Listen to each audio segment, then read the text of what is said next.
Mackenzie Johnston here with Tri-State Livestock News, bringing you interviews with influential leaders within our cattle industry to discuss fair cattle markets.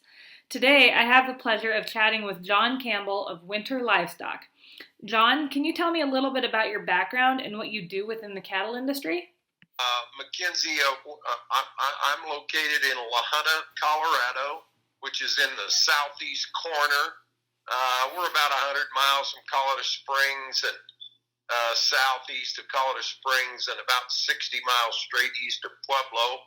I manage Winter Livestock.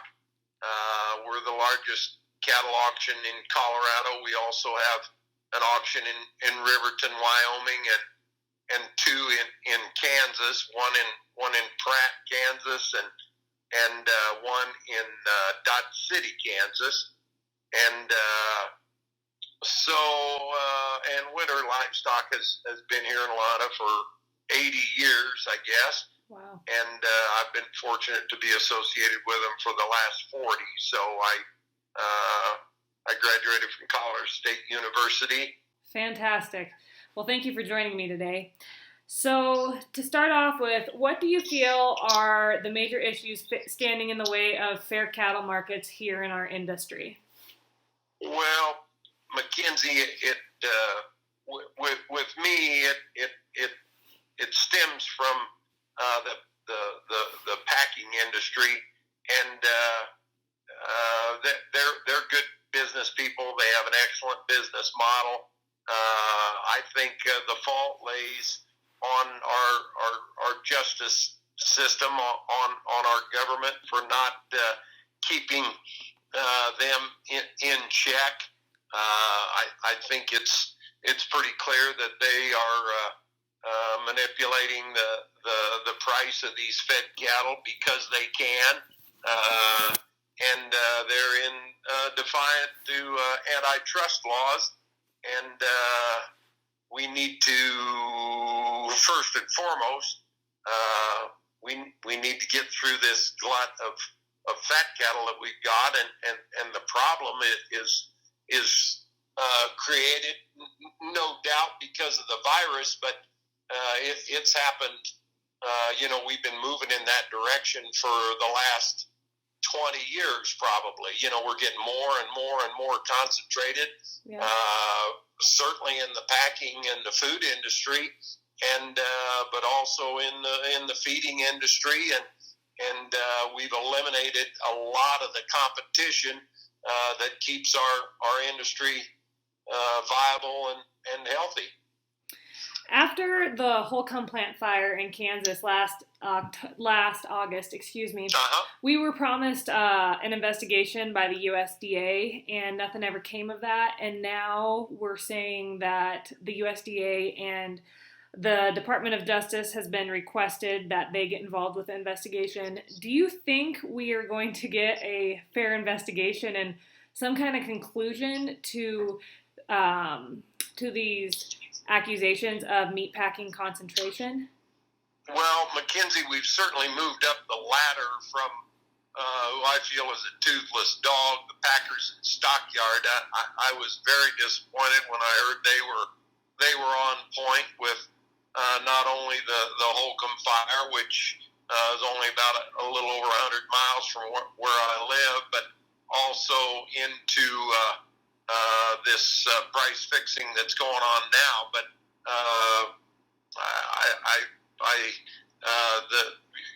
actually, your Attorney General, I believe Peterson is his name. Yep. In Nebraska, got a group of attorney generals from 10 other states and approached the DOJ and with these accusations and putting the Packer on notice that they're in violation of antitrust laws. Mm-hmm. And so I guess I'm encouraged by that. I from the people that I have talked to within the legislature or had the opportunity to listen, it seems to fall, Mackenzie, on a dead ear. I presented the question a couple weeks ago to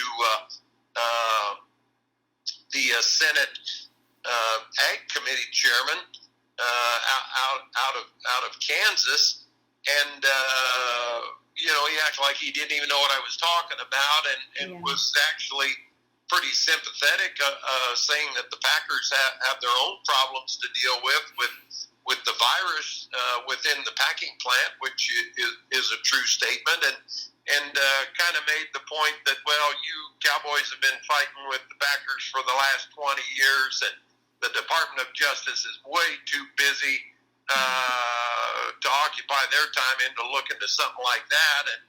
And just yesterday, why the same question was posed to Senator Gardner here within our own state of Colorado, and met with the same result. So I think what you're seeing a little bit is a function of numbers.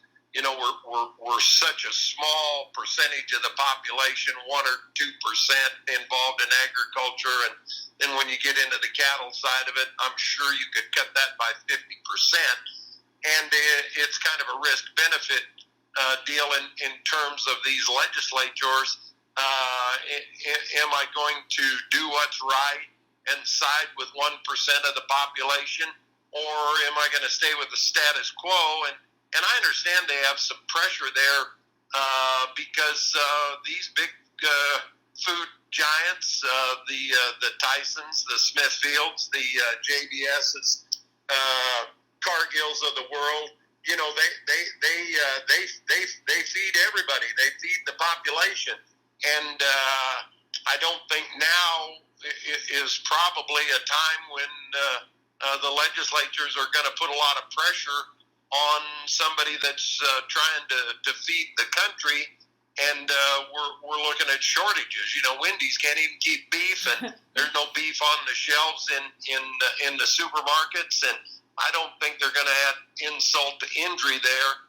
It should have been done 20 years ago, and I think that the reason we're making such a big light of it, Mackenzie, is it's just so obvious, the gouging that's going on by the packing industry that has complete control of the entire industry. They're buying fed cattle because the supply is huge, and people that read your publication will understand that, but we need to get it out that it's not an issue of the cattle not being there.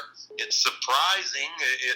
It's obvious to us because we deal with it every day, but most people think we're in a shortage. Well, they are in a shortage at the retail level because the packer is just hand to mouth, and granted, he doesn't have the employees to process the product right now, but like I said, we've been put into this position because we let the packers get too big, so they're just going hand to mouth, and I would think they would love it with fat cattle worth $95 and the cutout value over $411 what they're selling the product, and then the retailer has to put money on top of that to make his profit, and the supply chain is just broke. You've got one sector of the business controlling too much of the volume.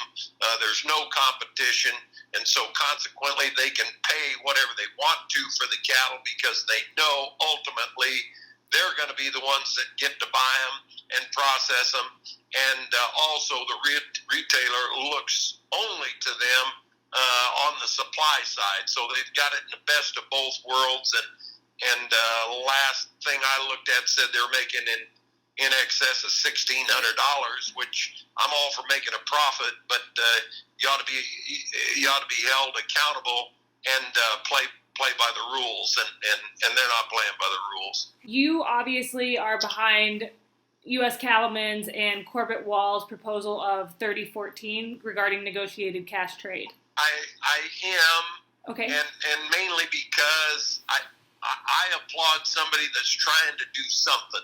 Yes. And we need to get some negotiated trade back into it. But I think another thing a lot of people don't realize is, number one, we've got corporate control not only at the packing industry, but JBS is probably the biggest cattle feeder in the United States as well. Mm-hmm. So they've got all of those cattle in their pocket, and then they've got these formulated and grid and contract cattle that they've also got in their pocket. So how we establish it, and you may be feeding at a feed yard, but you're feeding at a feed yard, and myself, case in point, that all of their cattle are already dedicated to JBS.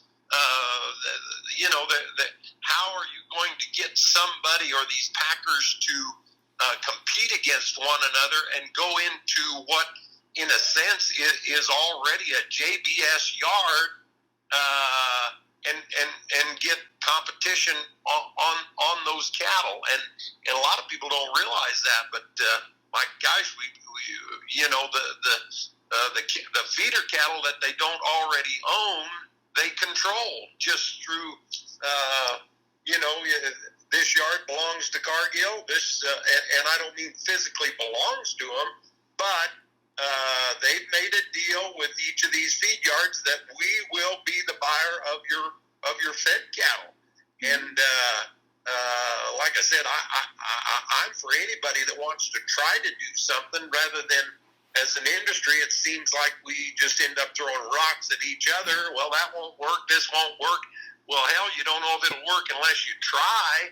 And it's pretty short-sighted to critique somebody that's out there trying to get something established. Corbett Wall's not a big cattle feeder. He really wants it for the sake of the industry and to get an industry that's back viable again.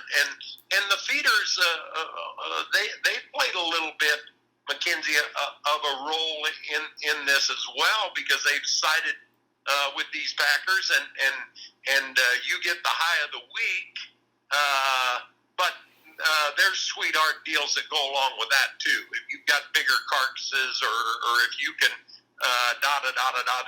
they'll write you a little special sidebar in on your contract. But in the same breath, and to their defense, because of the locale of these feed yards, you could open it up and have competitive bidding, but like we've had in the past, and only one packer shows up anyway. And I have a feed yard that I feed at that the guy, maybe it's his fault, maybe it was their fault, but Cargill just all of a sudden decided, we're not going to buy any cattle from you anymore. And they had an agreement with them to contract some Holstein cattle that they had on feed. Cargill just wrote them, said 30 days from now, we're breaking our agreement with you. And so then that limited him because of his location. He only had one packer that was going to show up. Well, he had to take care of his customers and his own cattle, and he was forced into taking a position of the high of the week in order to merchandise his cattle at all. And so I sympathize with those guys, because I know a lot of them, because of the lack of competition, have been forced to take a posture that they really don't want to be in. Winter Livestock covers a large area. You talk to a lot of different guys, whether they be cow-calf guys, feedlot guys. What are you hearing from folks out in the country? Here's another question to go along with that.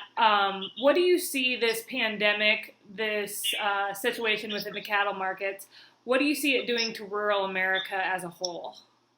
Well, I think at the end of the day, we're going to take more competition out of these feeder cattle, and we just continue to be working in the direction of the poultry and the hog industry in that corporate America is taking over, and we can't seem to get anybody to step up to break them, to tear them down, to tear them apart, because they've just gotten so big. Our government's afraid to let them fail because they essentially are feeding the entire population. And, we've seen what they do when they go without toilet paper. Well, what do you think they're going to do when they go without food? There'll be riots in the streets. Right. And our government, my opinion is they want to keep a cheap food policy in place, keep people fed, keep them in plenty of drink, and keep them in plenty of games. And as long as we can do that, why we can keep them subdued and we can kind of control the masses. And I'm not a guy that thinks there's any kind of a conspiracy like that going on, but it sure makes things move better for our government if you want to get people hostile. Let them go without food sometime, and the coronavirus will be nothing. But that's the biggest concern that I see is just the concentration of the industry, and we're just a step or two removed from McKinsey. If they get control of the feeder cattle, which it looks like this could be the final nail in the coffin, they break these feed yard guys. Then the only person you got to sell feeder cattle to is the corporate guys. Why? And the corporate guys are one and the same as the packers. By golly, you just eliminated a good thing, and a good thing is competition. We still have it in our calves and as our yearlings, but as we go forward and this cattle industry gets more vertically integrated, I think that's the biggest fear out there with people is that you're going to get to the point where you're just like the feedlot guy. In order to stay in business, you got to make a deal with the packer, and he's going to dictate you what kind of cattle you raise, how you raise them, and just like they do the poultry industry. Do you know very many feeders that have cattle that need to be slaughtered right now, but they can't get them moved? Yes. How close do you think this industry is to euthanizing cattle? I don't think very close. Okay. What I hope goes into place is Cattle Facts and the Beef Alliance has proposed a business model. It's not theirs. It was adopted in Canada in 2004 during the BSE breakdown of their cattle industry, in which Canada is a net exporter of cattle. There's no way in the world they can eat all the cattle that they produce, but they were essentially brought to their knees by the BSE deal, and they took a posture where they just set aside these cattle, and the government put in a program in which they lowered the caloric intake of these cattle and put all of these fed cattle on a maintenance ration for a period of 75 days in which the government would compensate the producer. They had to be cattle, market-ready cattle, and the government would pay the producer $2.90 a head a day to hold those cattle for a minimum of 75 days.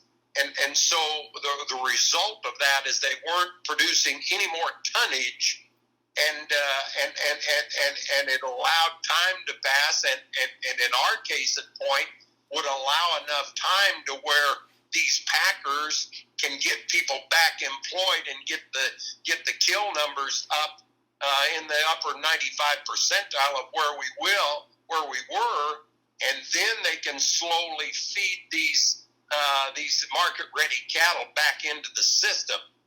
If something like that doesn't take place, you keep feeding them and you keep feeding them, then we're going to create a huge problem. We've already got 1 million head carryover here into May through August,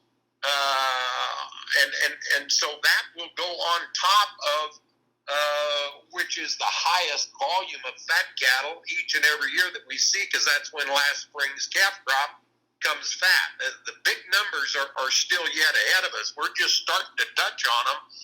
And so there's huge numbers of cattle to come to the front here in the next 90 days. Plus, we've got this backlog of 1 million market-ready cattle that should have already been harvested, sitting there in line waiting to be slaughtered. And I think that's the most crucial thing that we've got out there now. We've got to slow things down on these fed cattle, or we're going to have such a tonnage problem. I wouldn't have any idea when we'd work through it all. Earlier in the conversation, you mentioned that we've been dealing with packer consolidation for years now. Why have we let it get this bad? Why has the industry just continued to kick the can down the road? It's complacency. Everybody's fat and everybody's happy. And as a society, Mackenzie, we've never had to go through hard times. Right. So we don't know what it's about. We don't know how to go without like our grandparents did. So we just kind of rock along. Nobody stands for anything anymore because it's easier just to turn the cheek and you see that in schools, in marriages, in bankruptcies, in aid programs, whether it's for the farmer, whether it's the government will always provide for you. There's no consequences to your actions anymore. Nobody looks down upon people taking assistance. Nobody looks down on somebody that gets divorced. Nobody looks down, and used to be there was enough peer pressure that it kept the bar substantially higher than it is now. But we've all gotten fat and lazy and complacent, and I'm guilty, and so are you. Yeah. You know, it just the status quo is all right, and we let it all get away from us. And now, when you have a pandemic, is what we're seeing. It'll just knock you right in the head. And like I said, we haven't just woke up and gotten this position in the last month. We've been going this direction for, like I said, I'd say 20 years. Mm-hmm. And it's not just the cattle business; it's society, the complacency in general. Nobody stands for anything anymore because they don't have to, because there's no consequences if they do or they don't. So why rock the boat? Right. So cattle markets are obviously a hot topic these days. Do you have an outlook for calves this fall? Well, I'm the eternal optimist, and so I would think it will have to get substantially better to be pathetic. And that's what nobody wants to hear, but what you're dealing with right here through the spring is all of last fall's calves. Mm-hmm. The backgrounders, the wheat guys, the guys back in California that go to summer grass, the double stock guys in the East that'll be coming off in August. They're all going to get their head handed to them. And after you walk out in the street and get in a fight and you get your rear end kicked, you're not real anxious to jump back out and fight them again. Right. And they're always easier to sell when people are coming off a profit, and they're always harder to sell when they're coming off of a loss. And I just don't think by fall we can have this thing turned around. And we were, and it was rolling pretty good, and everybody was making a living. And I think beef consumption, and don't quote me on this because I don't know, but was starting to get better because more people were employed and people had more money. So you spent money on beef. You went out more often. And I guess the biggest fear that I have, we're going to price our product, not we, the packer is going to price our product just through the roof. And steak will be about like it was when I was growing up. If you were really good and things just went great, we got to go to McDonald's for your birthday. It was a specialty deal. What a treat! Yeah. And maybe we get to where a prime rib is about like a turkey. It's going to be a seasonal deal, and we eat one a year if we're big fans of it. Because I don't think the public is going to continue, especially with 20% unemployment, to buy a product that's priced out of sight, and so consequently, the price that we're going to get is going to go down. And if the packer can make $1,600-$1,700 a head, why they're happy just to kill a hell of a lot less of them. What are your thoughts on the stimulus dollars that will be sent out to producers? And I'm going full circle here, Mackenzie, but you're right back to the situation I addressed at the beginning of our conversation.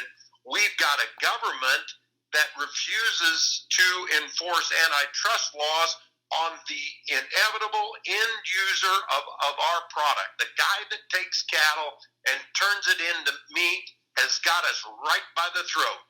And as long as we have a government that encourages that turns a blind eye, turns their head to that situation, by God, they owe us something. And like I said, I wish they'd throw the whole deal out. But it's not a fair playing field. And they expect us to operate under conditions that are not fair. And if you want us to operate under those conditions, you're going to have to pay as you go. And I don't think they mind that. I don't like it. The ranchers don't like it. But right now, it's a case of survival. And whether it be paying so much ahead on these cattle, or whether it be paying stocker operators or feeders to set aside these cattle and maintain them, I think the producer has every right in the world to ask for it. And but they're a proud group, and bless their heart for it. They don't want to take it. They don't think it's their due, but they're not looking at the scenario in the meat business that's crippling the industry, and that scenario's been created by our own government. So shame on them, and they need to pony up. If you could sum up everything into one sentence, what does the cattle industry need most right now? You know, I'm in the auction business, the cattle auction business, and it's been good to me, and it's been good to my family. But I think the thing that really makes everything turn is competition. And you can go any direction from La Junta, Colorado, and within 100 miles you can find another auction that is more than happy to merchandise your cattle. So I have to go to work and pull my boots on every day, knowing that I've got people out there, competitors that want the business that I got. It's its own quality control, and I've got to work harder. I got to work 6 days to stay even, and the 7th day to get ahead. And I've got to be on my game every day. And what a wonderful concept. And I may talk I don't talk the competition down. I just tell people what I can do, and that I can do it better, and let them take care of themselves. But secretly in the back of my mind, I wish I didn't have to fight this competition every day. But I know it makes me better. Competition keeps the price of the service I do down, because there's somebody else that might be able to do it cheaper. So I've got to keep my price down. It keeps the quality of my service up, because I know they don't have to go too far to find somebody else that'll service them. And so once again, what a great concept. And not so much a sentence, but a word, and that is competition is a great thing, and we're severely lacking for sure in the packing industry, but also in the feeding industry. it's just a sad situation that we're in. It's one that has manifested itself, like I said, over the last 20, 30 years, and it took a pandemic to bring it to a head, and everybody to step back and realize and say, "Holy mackerel! I was worried this day might come," and sure enough, here it is. Yeah. And wish we'd have done.